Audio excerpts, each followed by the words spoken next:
MBBS ಓದುತ್ತಿದ್ದ ಯುವತಿಗೆ ವಿಚಿತ್ರ ಕಾಯಿಲೆ. ವೈದ್ಯರು ವಾಸಿ ಮಾಡಲಾಗದ ಕಾಯಿಲೆ. ರಾಯರ ಮುಂದೆ ನಿಂತು ಕಣ್ಣೀರಾಕಿದ ಹೆತ್ತವರು.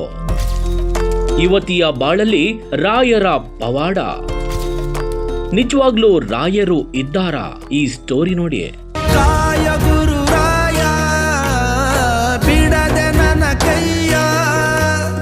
ನಿಜಕ್ಕೂ ರಾಘವೇಂದ್ರ ಸ್ವಾಮಿಗಳು ಇದ್ದಾರಾ? ಅವರು ಬೃಂದಾವನಸ್ಥರಾಗಿ ಇವತ್ತಿಗೆ 355ನೇ ಆರಾಧನಾ ಮಹೋತ್ಸವ ಆಚರಿಸುತ್ತಿರುವ ವೇಳೆ ಇಂತಹದೊಂದು ಪ್ರಶ್ನೆಯನ್ನ ನಾಸ್ತಿಕರು ಕೇಳುತ್ತಿದ್ದಾರೆ. ಬೃಂದಾವನದೊಳಗೆ ರಾಯರು ತಪೋಸ್ಥಿತಿಯಲ್ಲಿ ಕುಳಿತುಕೊಳ್ಳಲು ಸಾಧ್ಯನಾ? ಆರಾಧನೆ ವೇಳೆ ವರ್ಷಕ್ಕೊಮ್ಮೆ ಭಕ್ತರನ್ನ ಕಣ್ಣು ತೆರೆದು ನೋಡ್ತಾರಂತೆ, ಹೌದಾ? ಅದು ಹೇಗೆ ಸಾಧ್ಯ? ರಾಘವೇಂದ್ರ ಸ್ವಾಮಿಗಳು ಕೂಡ ನಮ್ಮಂತೆ ಮನುಷ್ಯರಾಗಿಯೇ ಜನ್ಮ ತಾಳಿದ್ದು ತಾನೆ. ಅವರು ದೈವ ಸ್ವರೂಪಿ ಆಗೋದಕ್ಕೆ ಹೇಗೆ ಸಾಧ್ಯ?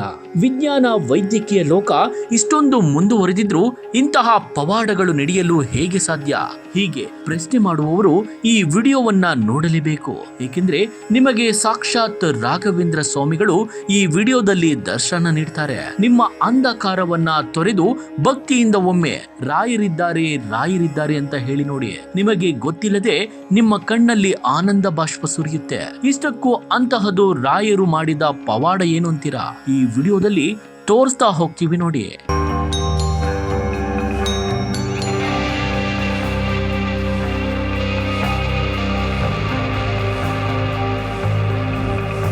ಇಲ್ಲಿ ಕಾಣುತ್ತಿರುವ ಈ ಯುವತಿಯ ಹೆಸರು ನಿವೇದಿತಾ ಅಂತ. ಈಗಷ್ಟೇ ಕೇವಲ 22 ವರ್ಷ.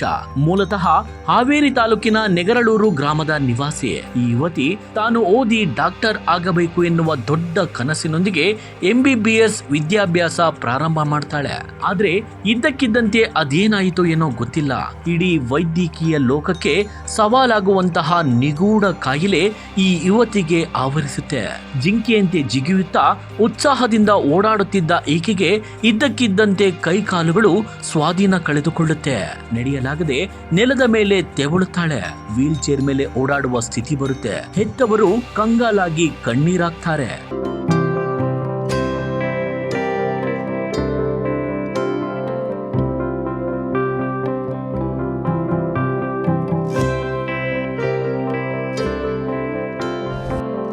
ಹೌದು, ಎಂಬಿಬಿಎಸ್ ವಿದ್ಯಾರ್ಥಿನಿ. ಎಲ್ಲರಂತೆ ಜೀವನದ ಉತ್ಸಾಹ, ಡಾಕ್ಟರ್ ಆಗುವ ದೊಡ್ಡ ಕನಸು. ಆದ್ರೆ ಕಳೆದ 7 ತಿಂಗಳ ಹಿಂದೆ ಇದ್ದಕ್ಕಿದ್ದಂತೆ ಪದೇ ಪದೇ ಆರೋಗ್ಯದಲ್ಲಿ ಏರುಪೇರು. ವಿಚಿತ್ರ ಕಾಯಿಲೆ ಆವರಿಸಿತ್ತು. ಆರೋಗ್ಯವಾಗಿದ್ದ ಯುವತಿ ದಿಢೀರಂತ ಮೂರ್ಛೆ ಹೋಗೋದಕ್ಕೆ ಶುರುವಾಗಿದ್ಲು. ದಿನ ಉರುಳಿದಂತೆ ಕಾಲು ಬಿದ್ದೋಯ್ತು. ನಡೆಯಲು ಆಗದೆ ನೆಲದ ಮೇಲೆ ತೆವಳುತ್ತಿದ್ರು. ಊಟ ಮಾಡಲು ಆಗದೆ ಮನೆಯವರೇ ತಿನ್ನಿಸಬೇಕಾಗಿತ್ತು. ಎಲ್ಲರಿಗಿಂತ ಆರೋಗ್ಯದಲ್ಲಿ ಚೆನ್ನಾಗಿದ್ದ ನಿವೇದಿತಾಳಿಗೆ ದಿಢೀರಂತ ಕಾಣಿಸಿಕೊಂಡ ಈ ವಿಚಿತ್ರ ಕಾಯಿಲೆಯಿಂದ ಮನೆಯವರು ಕಣ್ಣೀರಾಕಿದ್ರು. ವೈದ್ಯರು ಕೈ ಚೆಲ್ಲಿದ್ರು. ಆಟೋ ಇಮ್ಯುನಿ ಸಮಸ್ಯೆಯಿಂದ ಮೆದುಳಿನ ಮೇಲೆ ಪರಿಣಾಮ ಬೀರಿತ್ತು. ಈ ವೇಳೆ ದಿಕ್ಕು ತೋಚದ ಹೆತ್ತವರು ಹಾವೇರಿಯ ಖಾಸಗಿ ಆಸ್ಪತ್ರೆಗೆ ಸೇರಿಸಿದ್ರು. ಚಿಕಿತ್ಸೆ ಕೊಡಿಸಿದ್ರು. ಎಷ್ಟೇ ಹಣ ಖರ್ಚು ಮಾಡಿ ಚಿಕಿತ್ಸೆ ಕೊಡಿಸಿದ್ರು ಯಾವುದೇ ಪ್ರಯೋಜನ ಆಗ್ಲಿಲ್ಲ. ಇಷ್ಟಕ್ಕೆ ಸುಮ್ಮನಾಗದ ಹೆತ್ತವರು ತಮಗೆ ಪರಿಚಯಸ್ಥರ ಬಳಿ ತಮ್ಮ ಅಳಲನ್ನು ತೋಡಿಕೊಂಡು ಕಣ್ಣೀರಾಕಿದ್ರು. ಯಾರು ಯಾವುದೇ ಆಸ್ಪತ್ರೆ ಸೂಚಿಸಿದ್ರು ಅಲ್ಲಿ ಸರಿ ಹೋಗಬಹುದು ಅಂತ ತೋರಿಸಬಾರದ ಆಸ್ಪತ್ರೆಗೆಲ್ಲ ತೋರಿಸಿದ್ದು ಆಯ್ತು. ಒಂದಲ್ಲ ಎರಡಲ್ಲ 5 ಲಕ್ಷ ರೂಪಾಯಿ ಖರ್ಚು ಮಾಡಿದ್ರು ಮಗಳ ಆರೋಗ್ಯ ಮಾತ್ರ ಸರಿ ಹೋಗ್ಲಿಲ್ಲ.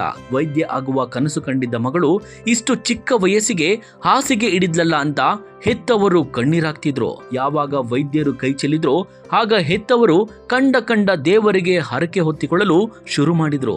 ಆರಾಧನಾ ಮಹೋತ್ಸವದ ಈ ವೇಳೆ ರಾಯರ ಮೊರೆ ಹೋದ ಇವರಿಗೆ ರಾಯರು ದೊಡ್ಡ ಪವಾಡವನ್ನೇ ಸೃಷ್ಟಿಸಿ ಬಿಡ್ತಾರೆ.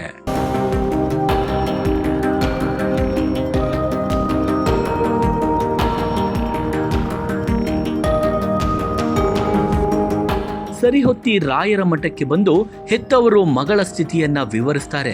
ಅದೇ ವೇಳೆಯಲ್ಲಿ 100ನೇ ಸುಶೀಲೇಂದ್ರ ತೀರ್ಥರ ಆರಾಧನಾ ಕಾರ್ಯಕ್ರಮಕ್ಕೆ ಸುಬುಧೇಂದ್ರ ತೀರ್ಥ ಸ್ವಾಮಿಗಳು ಕೂಡ ಬಂದಿರ್ತಾರೆ. ಈ ವೇಳೆ ನಿವೇದಿತಾ ಕುಟುಂಬಸ್ಥರು ಆಕೆಯನ್ನ ಸ್ವಾಮೀಜಿಗಳ ಬಳಿ ಕರೆದೊಯ್ದಿದ್ರು. ರಾಯರ ಮಂತ್ರಾಕ್ಷತೆ ಹಾಗೂ ಭಾವಚಿತ್ರವನ್ನ ನೀಡಿ 5 ವಾರಗಳ ಕಾಲ ರಾಯರ ಮಠಕ್ಕೆ ನಡೆದುಕೊಂಡು ಬರುವಂತೆ ಸಲಹೆ ನೀಡಿದ್ರು ಶ್ರೀಗಳು.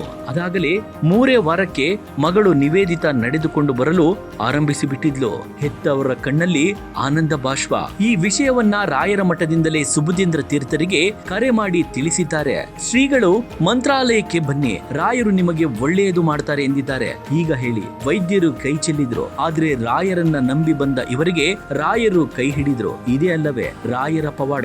ಈಗ ಹೇಳಿ, ರಾಯರು ಇದ್ದಾರೋ ಇಲ್ಲವೋ? ನಿಮ್ಮ ಅನಿಸಿಕೆಯನ್ನ ಕಮೆಂಟ್ ಮಾಡಿ. ಧನ್ಯವಾದಗಳು.